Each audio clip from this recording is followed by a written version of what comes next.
Misingi iliyoharibika siku ya 5.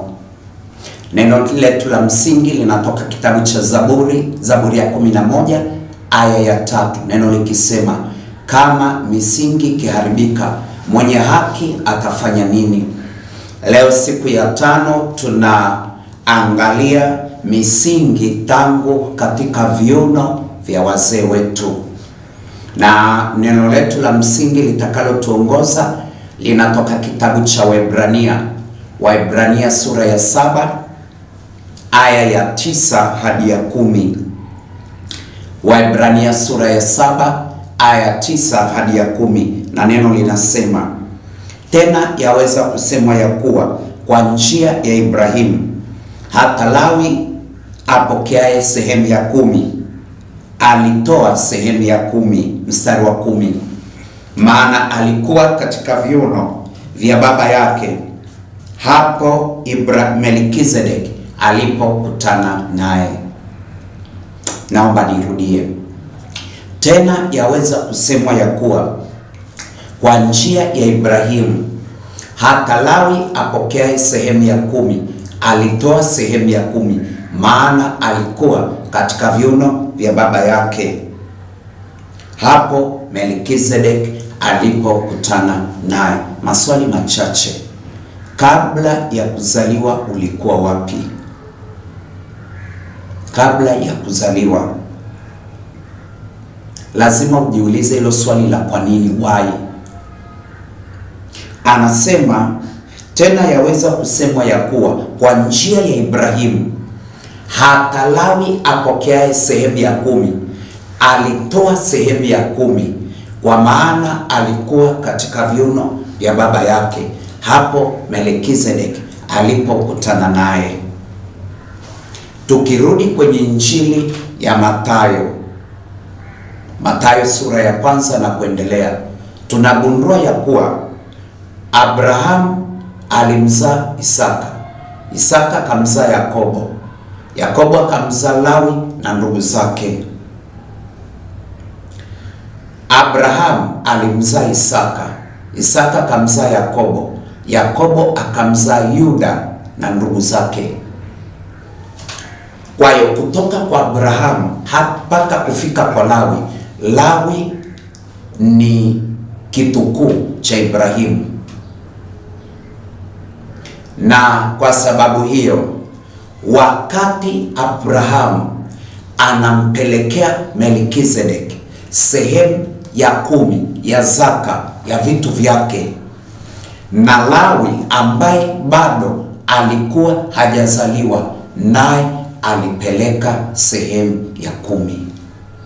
Naomba nirudie, itakusaidia, na eneo hili ni muhimu sana. Wakati Abrahamu anampelekea kuhani mkuu Melkizedeki sehemu ya 10 ya vitu vyake, Lawi alikuwa bado hajazaliwa, lakini Lawi alikuwa katika viuno vya Ibrahimu, naye alipeleka sehemu ya 10, na kwa sababu hiyo wakawa na legitimate ya kupokea sehemu ya 10 ya vitu vyote. Ili swali naweza kurudisha kwako, niambie, ulipokuwa katika viuno vya baba yako, vya babu yako, babu wa babu, ulikuwa unafanya nini? Naomba majibu. Tunaangalia misingi. Kama misingi ikiharibiwa, mwenye haki atafanya nini? Kama misingi ikiharibiwa, mwenye haki atafanya nini? Tukumbuke waraka wa kwanza wa Petro. Waraka wa kwanza wa Petro, kuna neno la ajabu limeelezwa hapa, sura ya 1 aya ya 18. Anasema, nanyi mfahamu ya kwamba mlikombolewa si kwa vitu viharibikavyo, ikaelezwa vitu gani hivyo? Kwa fedha au dhahabu, ikawekwa na semicolon. Ninyi nanyi mfahamu ya kwamba mlikombolewa si kwa vitu viharibikavyo, fedha au dhahabu.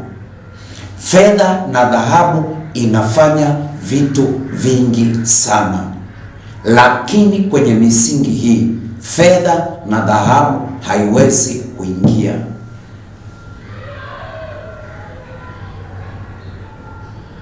Mpate kutoka katika mwenendo wenu usiofaa mlioupokea kwa baba zenu. Mpate kutoka kwenye mwenendo wenu usiofaa mlioupokea kwa baba zenu. Naomba tena tusome, utakusaidia kuelewa. Kwa Waebrania sura ya 7 aya 9 na ya 10 inasema, tena yaweza kusemwa ya kuwa kwa njia ya Ibrahimu hata Lawi apokeaye sehemu ya 10 alitoa sehemu ya 10. Alitoa lini? Kumbuka alikuwa katika viuno. Kwa hiyo wakati Abrahamu anachukua sehemu ya 10 ya zaka anampelekea Melkizedeki, na Lawi alikuwa katika viuno vyake, naye alitoa.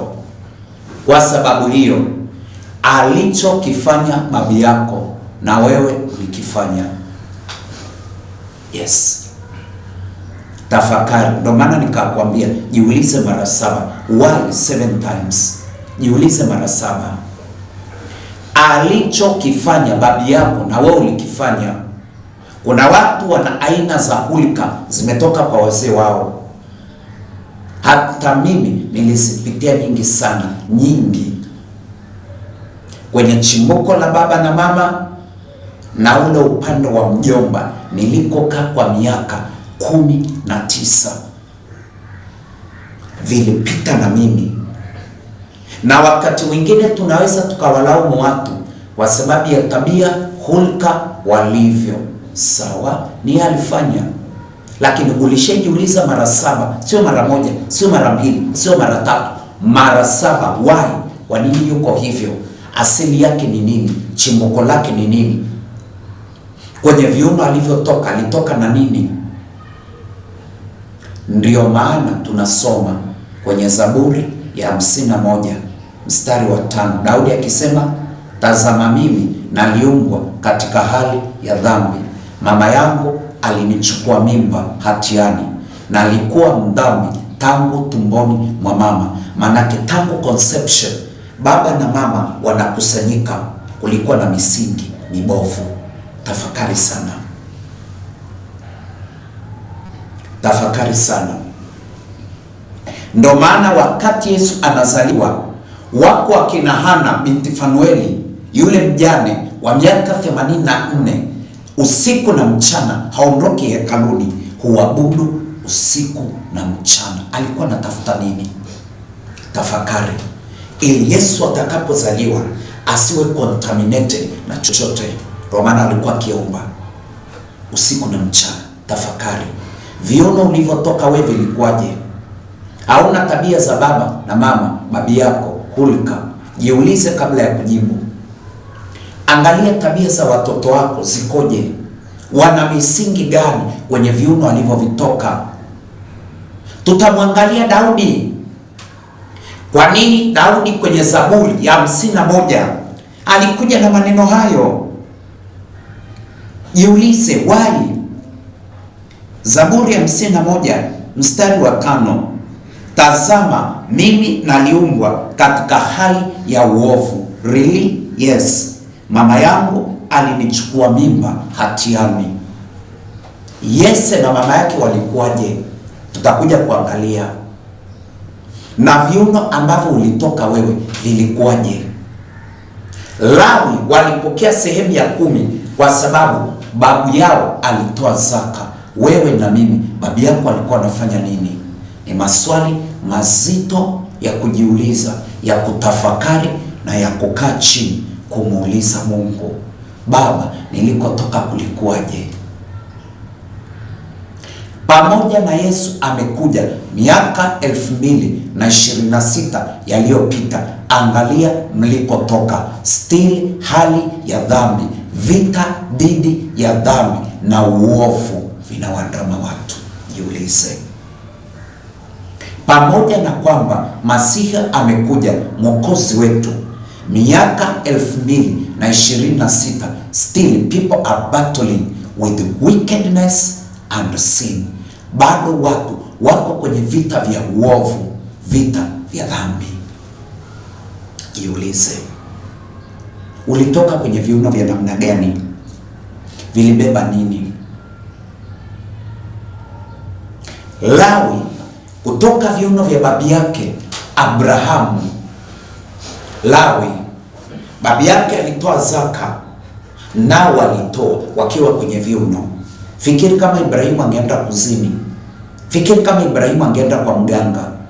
Fikiri kama Ibrahimu angeenda kufanya mambo mabaya, na Lawi wangekuwa wapi? Fikiri waliotoka kwenye viuno vya ulevi. Babi yake alikuwa mlevi, baba mlevi, mtoto mlevi. Bibi yake alikuwa muhuni, mama mjukuu. Nimekutana na hawa watu wengi sana, misingi iliyoharibika. Mahali fulani tukakutana na binti kadogo ka darasa la 6, kamepata kipaimara miaka 2 iliyopita. Bibi yake akaja nao, kanambia, padri, huyu mjukuu ameshindikana mtaani. Walimkuta na smartphone, fimbo mara 2 mara 3, akaenda mpaka kwa jirani, kwa kijana. Walishingia naye mahusiano, na bibi yake akaota huyu mjukuu amepata ujauzito na alishakuwa na mahusiano. Wakachukua PF3, wakaenda polisi. Kijana akawekwa polisi mwezi mzima. Wakati wanamhoji huyu binti, akasema, mbona nimekuwa na watu wengi? Wakamwachia, hakumbaka. Alipokuja kwangu nikamuuliza, bibi, mama yake yuko wapi? Akasema yuko mkoani, mkoa fulani. Haya bibi, niambie, mama yake alimzaa lini? Mama yake alimzaa akiwa darasa la 5 na alipewa mimba na mwalimu. Darasa la 5, darasa la 6, binti ameshachafuka mtaani. Tabia ya mzinzi, ya uasherati imezama kuliko kawaida.